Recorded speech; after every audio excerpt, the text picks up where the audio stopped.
You got your water. That's always interesting. John, do you need a water? Oh, I'm good. All right. Hi, everyone. Good to see you again. My name is Chenji Ding, and we met yesterday already.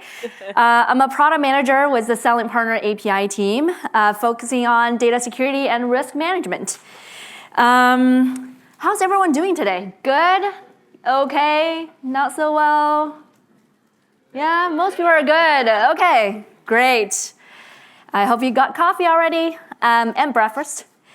So today we're going to talk about innovation. So innovation is at the core of our partnership with developers and business partners. And today I'm honored to moderate this panel and introduce three of my colleagues who have been the brain behind many of the products you use every day. So panelists, first of all, can you briefly introduce yourself, your name, your role, how many years you've been with Amazon, and what you're working on right now? Yeah, I can get started. I'm Anjana. We met yesterday too. I'm principal engineer in the Selling Partner API team. I have been with Amazon for 10 years last week. Thank you. 7-ish years in the MWS Selling Partner API team. So some of the tools that you use, probably starting with MWS to SP API to latest data kiosk. I had the honor of helping the team build those products for you to help our common customers, which is the selling partners. Okay. I'm John Chapman, also a principal engineer here at Amazon. Been here about 8 years. All within the listings experience space. And for better or worse, you can blame the listings APIs and things like that on me. And as well as talk to me about anything related to kind of your listings experiences in general. We just discussed John is super popular on our GitHub set of comment views. For good reasons, John. All right, this is Nikita. I am a senior software development manager with the same SP API side of the world. I manage two sides of the ecosystem. One aspect is the developer security and risk side of the systems, where we look at data security. And I think all that comes with externalization of data. And the other side of it is, as some of you might have seen me in the App Store talk yesterday, looking at selling partner experiences and how we are making it easier for our third-party applications to be made visible to our sellers, and how we are making it more seamless for them to be using them. So that's my word. I've been with Amazon for similar to Anjana, 10 years. I was mentioning yesterday as well, this is exactly the place I started with my day one onboarding, exactly 10 years back. So it's been a fun journey. Excited to be here. Thanks. Yeah, I've been here only for 4 years, so I'm a newbie. I like how it becomes only. Attach nuance to it. Yes. So since all of you have been here for a long time, I want to start with a discussion on technology evolution and Amazon. So over the years, how has this company evolved in its way of driving innovation in your point of view? And maybe Anjana, you can start. Yeah, that's a great question, Chenji. I joined Amazon when Amazon was moving from SQL databases to NoSQL databases. And in fact, that was my first project, moving a terabyte of data system from SQL to NoSQL. Looking back now, I'm still amazed at the long-term bet Amazon made on a project like that. Reflecting on that, I think the fundamentals of innovation hasn't changed. Ashish actually yesterday in his talk touched upon those three concepts that we use for innovation, which is put the customers first, innovate fast, experiment fast, and take those long-term bets. That's a great framework for us to work on. And that we have different mechanisms that we use on day in and day out to be innovating on that framework. It is very flexible in terms of whether you are innovating something groundbreaking to simplifying something for your customers. So from those aspects, these are all part of our leadership principles and part of our culture, and that hasn't changed, and that's great. What has changed is pace at which Amazon innovates. And the core of it is the focus on simplification and reuse. The number of technology products enabled through microservices within Amazon for us to reuse has grown at a tremendous rate over the last 10 years.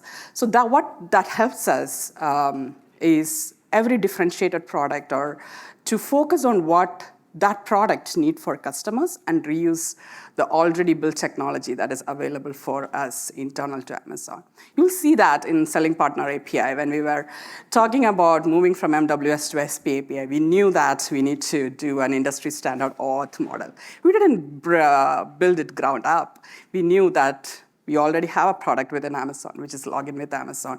We just need to work with that team, enhance that product to suit for Selling Partner APIs. That helped us get this product to market and get those private beta integrations and feedback much faster and iterate on it, helping us to innovate faster. So I think that is the crux of the change that I have seen in the last 10 years. Awesome, well said. Yeah, Nikita, anything to add? Lots of it awesomely covered, Anjana.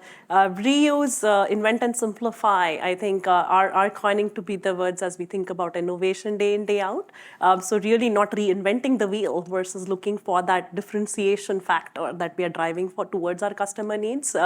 Goes without saying, I think cannot stress enough how much Amazon is obsessed about customer obsession in good ways, really looking out for the customer, at times even before they know what they want, right? And I think it comes in many different views as we think about how Amazon evolved in how it innovated in the context of things that we did right or built right for the customer needs, Buy with Prime being a great example, where I think for things that we are bringing as just differentiating views, how are we scaling that? How are we scaling that to the customer sets beyond, I think, looking at sellers that sell on Amazon, going beyond that to merchants outside of that ecosystem. So really that's, in my mind, the ethos of what customer needs and how we are taking the right calculated bets to have us drive that towards a broader set of the customers and scale that forward. The one other thing I'd like to go deeper on, Anjana, you called the experimentation mindset. I do think that that also is another aspect of Amazon's culture to really take calculated bets and the calculated risk-taking view, where experimentation comes in. Start with small bets, look at learning and celebrating the successes as well as failures before you really take that up and make it big. So really starting from that iterative mindset and driving rapid innovation coming off of it stands out for me. So experimentation being that keyword that stood out in that lens as well. Great, thanks. I want to echo what you said about invent and simplify because, you know, although I've been here shorter than you guys, but I already kind of observed the same trend, which is trying to, as a PM, trying to find the common threads among multiple problems and make the most out of the existing building blocks, right? Without inventing the wheel, as Nikita said. So +1 to that. So what do you think is peculiar about how tech teams innovate at Amazon? Maybe Nikita, do you want to start? Yeah. So I think at Amazon, one thing that stood out for me was how we organize ourselves into this concept of two pizza teams. Really, I think coming from Jeff Bezos, I think the concept stands for how are we creating nimble structure of teams that can be literally fed by two pizzas at a time. Really creating that view of how we can align around a goal, around a customer problem set, around a vision and charter to get there. And how we are anchoring that around that two pizza team view so that they are able to move fast, they are able to drive decision making in an autonomous way and really steer away from the day two culture, as we call it here, unnecessary bureaucracy that can come with it, right? So really moving quicker with how we create our org boundaries and really helping that collaboration while the ownership staying on that two pizza team structure stands out for me for how we really drive innovation at pace and do that in collaboration with others. The other area which is very interesting in my mind is really decentralizing how we take the innovation bets across the broader organization. So as we look at it, it's not senior leaders sitting in a room and thinking big. It is at every layer in the organization that we look at innovation to be part of the everyday workflows versus something that happens as a separate activity. There is no separate innovation department. Every team at every layer in the organization is looking to solve for those customer needs and asking those questions as part of the everyday mechanisms. That stands out in how we really use the collective creative power of the organization in a bottoms-up way. A great example of that, you all might have seen Guard as being one of these spotlights on how we are innovating on the security compliance side of the view. It started as an intern idea. It came in as a core idea that we tried out with our awesome interns that join us every summer, and took that to be a massive opportunity to look at how we change through automation, a way to get security further left proactively, right? So it will tell you there is every layer of our org that really thinks about what are big bets we want to take, starting with smaller ones at a time. So that's super awesome for me as I think about bringing these ideas and growing and incubating them. Yeah, definitely. Still remember the summer days of doing that intern project. Yeah, cool. John, anything? Yeah, so kind of echoing some of Nikita's thoughts there, the two pizza team, kind of small team approach to solving problems, we see that in other companies as well. But what struck me as peculiar when I first joined at Amazon is the autonomy that each team has. And we're looking at a problem space that an individual team is working on, and they really own it from start to finish. They own identifying their customers, figuring out what they need to build, what they need to implement. They own designing it, testing it, rolling it out. They also own maintaining it. They hold the pager for when their software breaks. Mm-hmm. And what that drives is real ownership of that software, so that when you're designing something, you're designing it so that you can also operate it. Rather than some other companies I've worked for previously, where all of these roles were different teams, where we would have an architect or somebody go in and design something. We'd have some coders go in and build it. Then we have a separate testing and maintenance team, and then like a loop back cycles going from team to team. And that centralized ownership of a problem space allows for really rapid development, because you're not going between teams to build something, but you're also more invested in the long-term maintainability and operability of your own software, because you're the one doing that work. Like if you're designing bad software and pushing out bad code, you're going to get paged for it in the middle of the night. So you have a good motivator to make sure you're building high-quality software on behalf of your customers.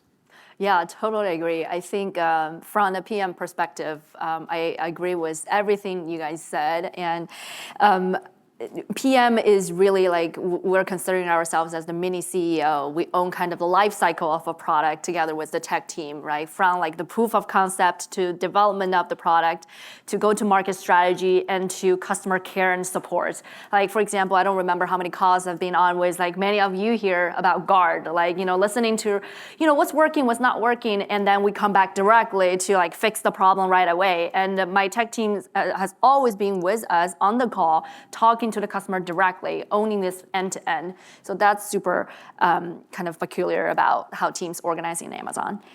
Next one is, so as tech leaders, you're working on many competing priorities every day.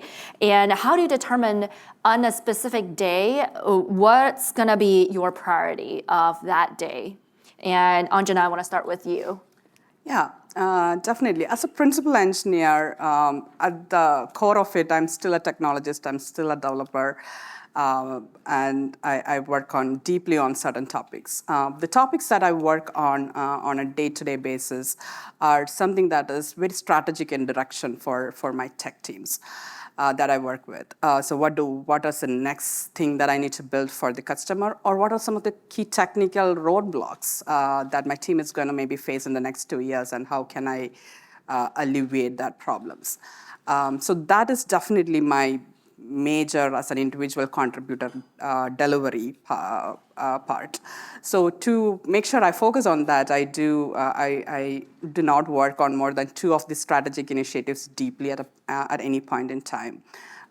So for the time that I allocate for them, I schedule it weeks in advance. My calendar have clear blocks, which goes into these deep work times that I use for these projects. Beyond these strategic initiatives, yes, we are all engaged in many different ongoing projects that is going across the team and across different parts of the organization. And staying connected with that is important as well. I'm in an Eastern time zone.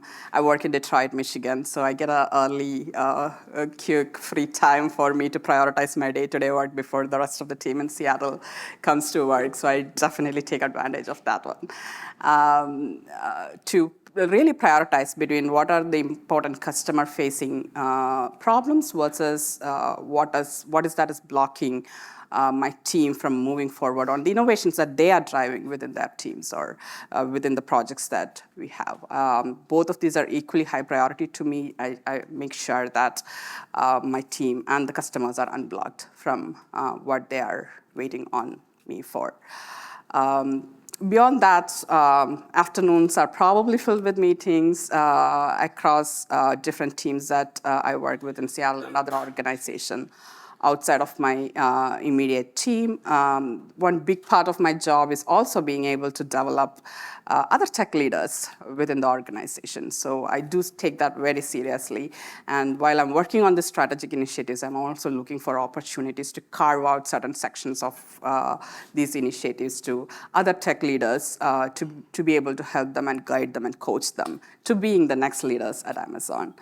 That looks like what my day would go. But one big thing here is, yes, we are working on a lot of things, but we also have the autonomy to choose what are my crystal balls and what are my rubber balls, and have the autonomy to drop the rubber balls a little bit because I know it'll come back up later. Great. Anjana is what we call individual contributor at Amazon as a principal engineer. And she's like a role model, rock star in our organization. Everyone goes to her for like complex problems. So great to hear kind of your framework of I only focus on 2 strategic initiatives at a time to make sure I have the focus. So great. And Nikita, in comparison, is a people manager, and she's also a rock star, and she has been developing kind of leaders of leaders over the years for our organization. So Nikita, what's kind of your take on this? How is this different from Anjana? Firstly, it's awesome, Anjana. I know we internally keep joking on how Anjana is omnipresent. She's everywhere, and with your prioritization framework, I don't know how awesomely you managed to crack that down. For me, I think a slightly different perspective to bring to the table, having gone and navigated across different roles. So I started as an SDE, and then I moved over into to people manager, and then also driving the manager of manager side of the story forward, right? So as I look through the different layers, the context of prioritization has definitely shifted when I navigated through the different lens. So really taking a step back and looking back on my early days as an SDE, my prioritization framework from a horizon of time perspective was tied to how am I really driving quality deliverables from, I think, all of the mechanisms like sprint planning to a month ahead. What is my project going to be driving as incremental milestones of execution, right? Post that, if you look at me as I evolved into a people manager, it was a lot more about planning for the year ahead. So what we call as operational plans at Amazon, how are we thinking about the year ahead, the customer problems we are solving, goal setting, and working with the diverse stakeholders, including product, tech, and other leaders that we collaborate with to drive that vision, really setting the team up so that they are autonomous to drive those high quality results. I think that evolution definitely helps you think from an horizon standpoint further ahead and look out for around the corners on where you would reduce churn and protect the team from the noise as you think about in a forward-looking slate, right? And that changes even further as you think about bringing even more autonomy to Anjana's earlier call out. As you're developing leaders, giving them the autonomy, the direction, and really having them take on that opportunity as you look 3 years ahead, as you look at 3-year planning modes and looking out for your big bets, your experiments that is going to drive further customer value for our customers. So overall, that horizon shift changes where you spend your time prioritizing. So for me, for example, right now, I do focus a lot on how my org strategy in terms of org design is to help have those leaders have what they need to really drive that in a year's time. Here are things that we are developing for our customers, while I take a step back, really bring some of that thought leadership, working with leaders on identifying what the 3-year horizon looks like. So some of that deep work time that needs to now be plugged into the calendar definitely becomes part of my day-to-day in terms of prioritization. Having said that, what remains constant is stitching it all in the context of leadership principles to how are we driving value for the customer, right? So in terms of things that get injected upon across all of the different layers as I navigated you through it, if there is a customer impacting problem statement, that takes priority. So I think that definitely is where we remain nimble in our schedules to ensure we are staying in front of that. But I hope that helps with, I think, the different aspects of roles that come in, how far ahead you think in terms of planning, prioritization, and further ahead on the horizon. Yeah, we start building every product by asking who's the customer, what do they want? I think throughout the years I've been here, no matter how the environment changes, that stays at the core and never change. So I want to ask John, how do you stay connected with your customer and understand what they really want? Well, for myself, most of my customers are other developers. So people in this room are my customers, but also other Amazonians are my customers. So in the listings experiences, as the owner of services that provide APIs and capabilities to build experiences, I'm talking to individuals such as yourselves, as well as the people who own Seller Central, add a product, and manage inventory, because they are all ultimately my customers as well.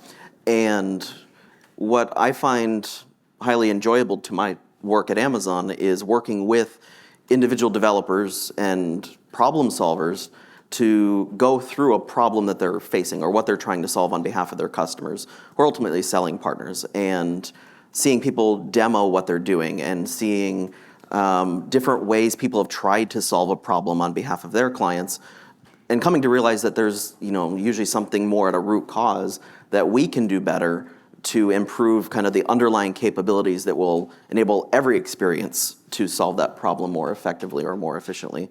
And so it's events like these that I love participating in. I love doing the one-on-one sessions, because we learn a lot of things that we don't have visibility into.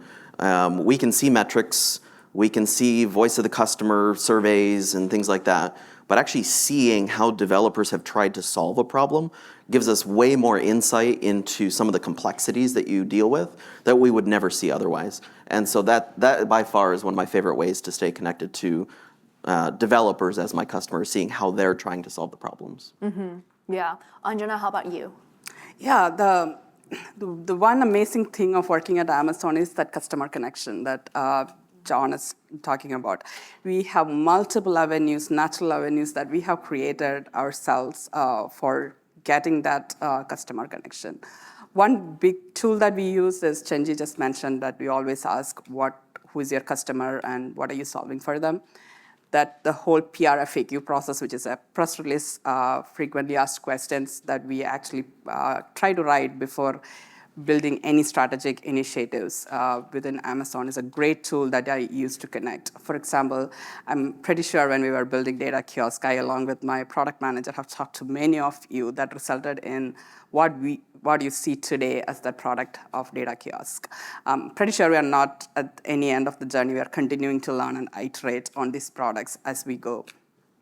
So that is definitely a great tool that we use when it comes to strategic initiatives.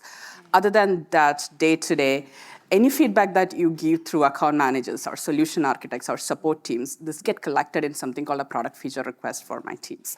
That's a great repository for me to go look for what does the customer want next, and where should I focus on, and what should I build for the customers.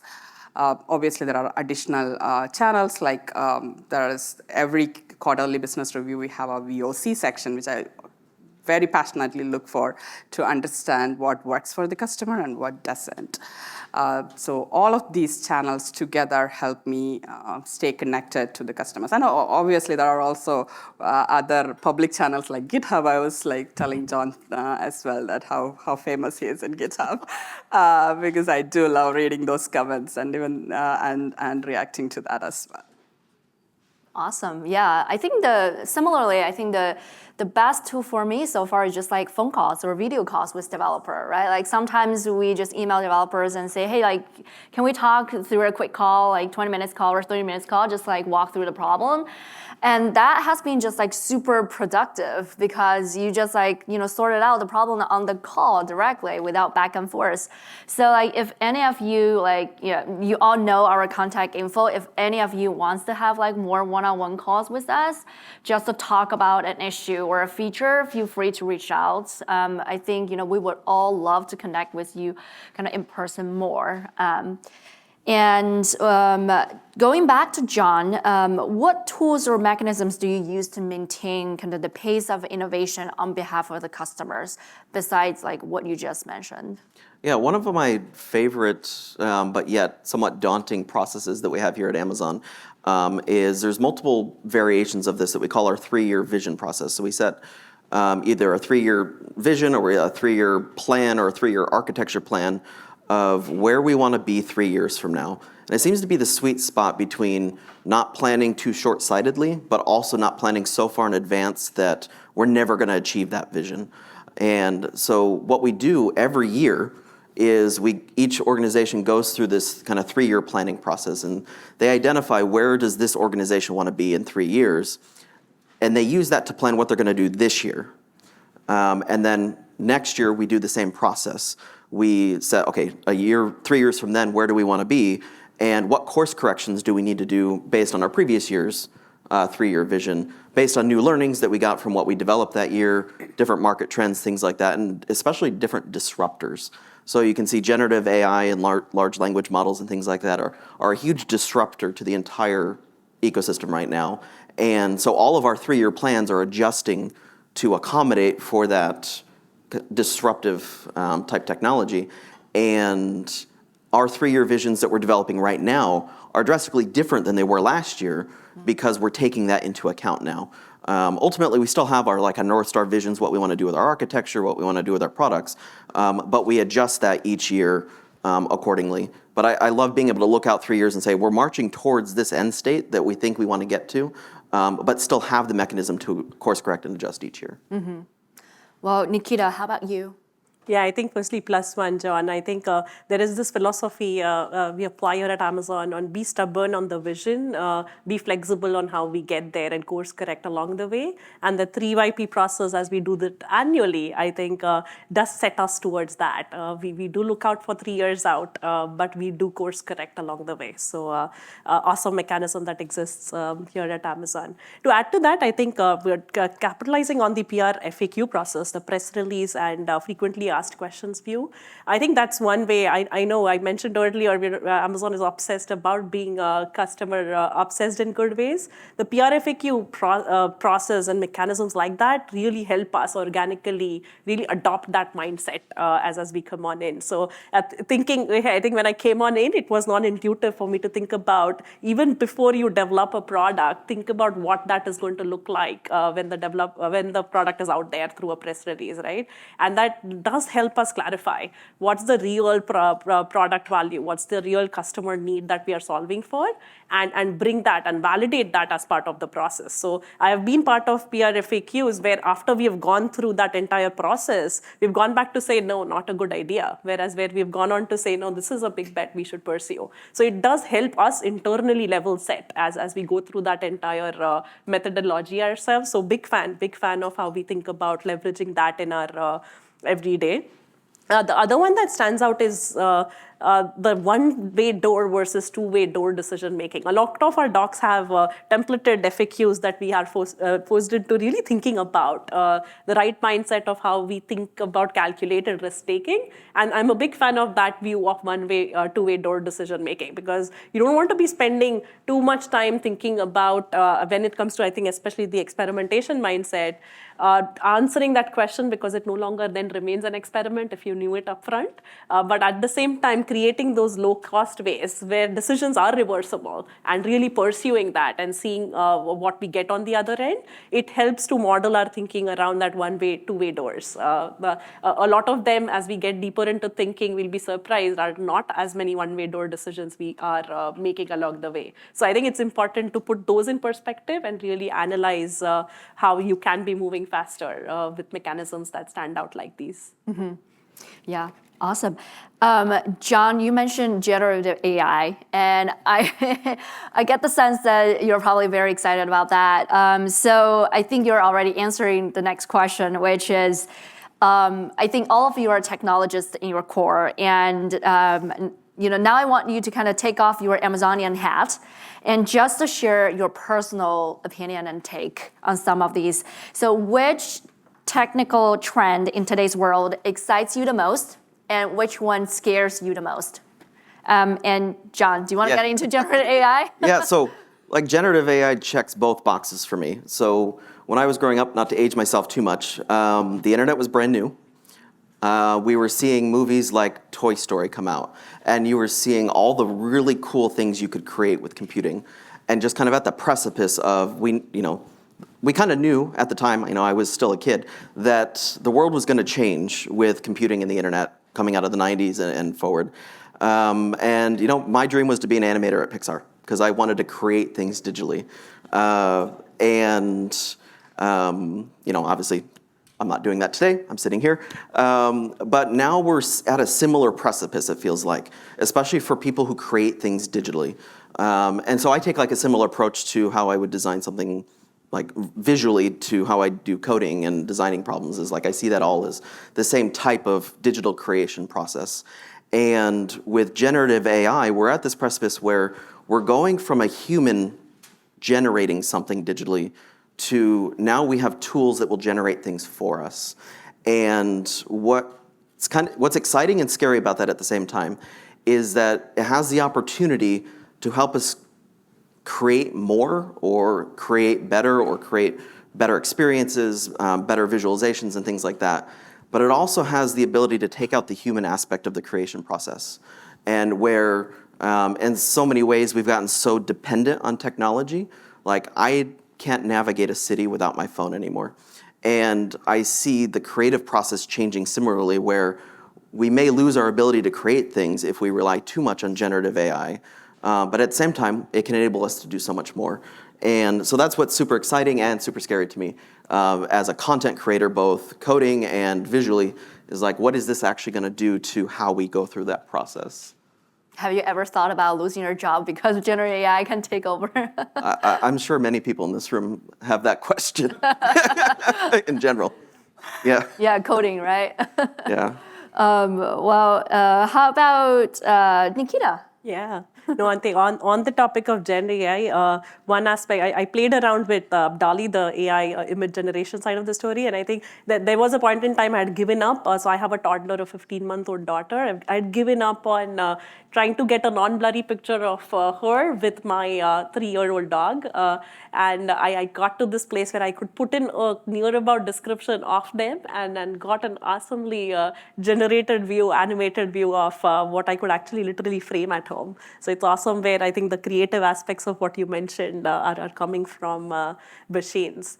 I think the other aspect, I think if I move beyond generative AI, a trend I am looking forward to, I think where technology innovation drives forward, is I think growing up in India, I've seen I've firsthand witnessed what access to internet has done in terms of driving opportunities and growth.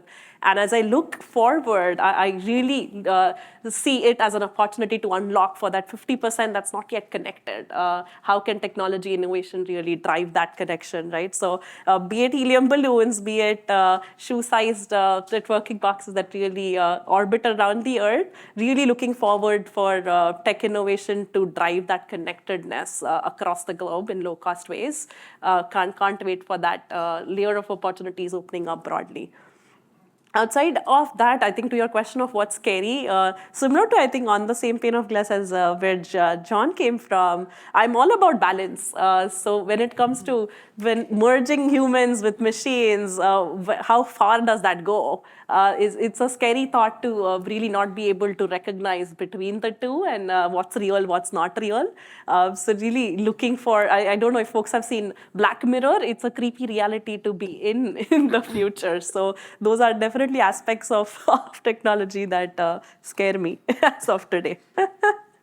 Yeah, so Anjana, what do you think would be kind of beneficial and helpful way for AI to be kind of baked into our developers' world or what they're working on today? Yeah, I think yesterday there was a great talk from Anuj about how you can use AI to simplify selling partner experience. So there are different things. I'm pretty sure John has a ton to talk about how you can improve listing experience probably with generative AI. What I am particularly interested in, on the lines of losing job, but I'm actually excited about it, is being able to simplify our work as developers at the end of the day. Going from just a statement of, hey, I need to generate a function that does X, Y, and Z, to being able to have a code that is generated for you, takes away that rote code writing and rote test writing time from you, but helps you focus on that thing that needs your attention most, which is strategic decision making. So I think on that aspect, even though I am also afraid of my job, I do really enjoy some of the latest technologies which we have with AWS Code Whisper or similar other technologies coming from GitHub as well. That helps you, get away from the rote code writing, but just focus on your most important stuff. On that note, I'm also not very scared of technology too, because I feel like as humans, as long as we have the boundaries defined for what we want to use these technologies for and where we want to draw our limits, that will help us go a long way, and probably technology by itself will evolve to make sure we have defined our boundaries. I'm not yet sure about my 6-year-old. I'm probably scared for her than me, but that's a different story.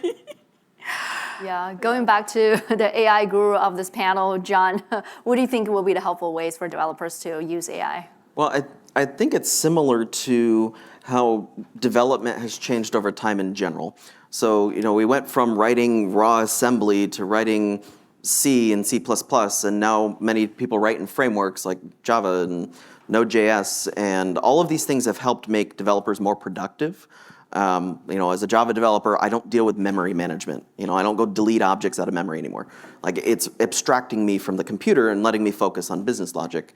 And I think AI helps in a similar vein of, now we're further abstracting from having to write boilerplate code and thinking about maybe the most optimal way to solve something, to really focusing on business problems and the business logic that you're putting together in an application. And I see that eventually extending to similar how you see website designers, where a business user can go in and create a website without hiring a web developer. It's not going to solve every use case, but it will solve some of the basic use cases. And I think our generative AI, when it comes to coding, will have a similar effect to business users, where they can go generate some applications, they can generate some basic functionality without having an engineer go do it for them, and then be able to expand from there by adding engineering to it. So I see it definitely as a productivity boost, but I also don't see it as a complete replacement for engineering playing a role in application development and service development. Got it. Do you spend any your personal time kind of geeking out on some of the technologies, whether it's AI or something else that you're personally very interested? Does any of you do that in your spare time? I try to focus on non-work related things when it comes to what I geek out at home. And so since I never became that Pixar animator, I still love to do visual stuff. Like, I love astrophotography in particular. So I'm constantly taking stuff with my telescope and camera and then spending hours post-processing images to get that perfect composition of like a nebula or something. And well, I love sitting there doing all that manual processing. I actually really enjoy that. As a father of two, I don't have a lot of time to do it. And so I'm seeing a lot of cool tools come out that, I might have spent an hour just doing noise reduction on an image, when now there's AI tools that can just click of a button and it does all the work I just would have done manually. So from that perspective, I'm geeking out on all sorts of new tools coming out, and I'm trying to use some of my engineering background to, where I see some gaps. It's like, oh, maybe I could go write a plugin for Photoshop or PixInsight or something to help make that easier for myself, so I can spend more time, family things rather than sitting there photo processing, even though I enjoy the hobby. But yeah. Interesting. I feel like that's how many of our developers become third-party developers, because they started as sellers and they're like, oh, I want to kind of write a plugin for this software so I can improve my experience as a seller. And then gradually they become as third-party developers themselves, externalizing their technologies. So similar storyline here. Anjana, you don't spend a lot of No, I work, but no. Similar to John, even if I'm geeking out, I'm probably geeking out something probably completely different from what I work on a day-to-day basis. One day I'm probably geeking out on autonomous self-driving cars because I hate driving. The other day probably just experimenting with some generative AI tools. So it's all over the place. I don't have a very structured geeking out mechanism yet. Awesome. So going back to our customers, we built many products by listening to a customer and your voice, your thinking, what you want. For example, Guard and Kiosk, those products were completely built out of the voice of a customer. So how often do you get inspired by our developers or partners on kind of the technologies they develop? So I want to direct this question first of all to John. Oh, sure. So when we do one-on-one interviews and we see what our integrators are building, and even some of our internal experiences, what they're trying to work on, especially when you were looking at, they're trying to solve a problem that we don't enable them to solve, that we haven't given them the framework or the tools to solve on their behalf. And we see all sorts of creative ways people have worked around our deficiencies, so to speak, of not providing some capability or some tech that they need to solve that problem. One example that I see a lot of is almost every single listings application has some sort of mapping solution to map from their data model or their customer's data model to Amazon's. And they range from having the customer sit there and do manual mappings to trying to predict which mappings are applicable and then having the seller review it. There's these complex formula-based solutions and things like that, and that inspires us as, okay, how can we do better to make it easier to consume our data model and get listings data into the format we need to? Or do we actually go build the ability for you to just give us the data in your model, and then we do that conversion process and thinking through those problems? And so we take a lot of seeing what our developers are doing and are inspired to say, how can we make that easier for the developer so that other developers can do the same thing without as much heavy lifting to do it? Mm-hmm. And Anjana, do you have anything to add? Yeah, I think I'm constantly inspired by what our developers develop on a day-to-day basis. Just the sheer amount of data that we externalize through our selling partner APIs and developers being able to make a sense of it and actually build something cool and useful for our selling partners that sometimes even Amazon hasn't even thought about. I remember moving from MWS to selling partner APIs, and we are moving one API at a time, making some adjustments to the API, thinking that this is the right API. And then getting that feedback that, oh, you totally missed that use case. I'm like, what use case? And like getting to know that that you guys have developed much more innovative solution than even things that we thought internally in Amazon too, and being able to adjust to that innovations. And to me, every customer voice is an opportunity and insight that I am learning from all of you and figuring out, just like John said, how to better help you solve that problem. Mm-hmm. Yeah, so in which area do you think Amazon and developers can work more closely to kind of accelerate innovation? Nikita, I want to start with you. Yeah, in all that we do, I think all of the 2 days of what APIs unlock, how we think about data security, with things like Guard, as you called out, Chenji, there's a lot. If I had to zone in on two, I think one that stands out is as we look at evolving needs of our selling partners in a global e-commerce space, is really honing in on what are their unique differentiated needs as the landscape is shifting, and really leveraging both, I think, a partnership between Amazon and what 3P apps from a selection standpoint need to exist out there. So really deriving those insights from both sides of the world to identify what are those opportunities that we still have to get some of those gaps and get that back into our selection. The App Store, I think that's one area. We need to continue innovating. I think we have got here thus far with all of that innovation coming in. It's more about getting intentional as we speak next to where is that value proposition as new apps get built. The other one that stands out is, especially as we looked at some of the multi-channel being a reality of today, how we look at the fragmentation problem for our selling partners. They're using plethora of awesome solutions, niche solutions across all of their selling business life cycle. How are we making it easier for them to really not need to drive across 3, 10, 15 different portals, have different logins, have different views that they need to be tying themselves to just know how their business is doing, where should they optimize, where they should be spending that time going in. You might have gotten a sneak peek into Emerald. I think that's one area where we see an opportunity for us to really partner closely to think about that selling partner experience holistically and make sure if we are driving actionability across all of these different niche solutions, how are we doing so without causing the selling partner to be overwhelmed or fatigued by the different pains that they need to go through. So really there is a ton of innovation in there as we start that journey with the Emerald notification piece for us to think long-term into a one-stop shop. Those are two that stand out for me. Yeah. John? Yeah, I have two as well. And kind of building on some of the stuff that you're talking about, like when we look at, say, generative AI capabilities, especially when it comes to like catalog data and listings data, of how do we go from the sparse inputs that a seller might have to highly structured data that actually fills all of the needs of our buyers and provides all the details needed to give a good buyer experience. Figuring out how to work with you as clients of ours to provide capabilities that you can leverage that don't get in the way of your own innovation.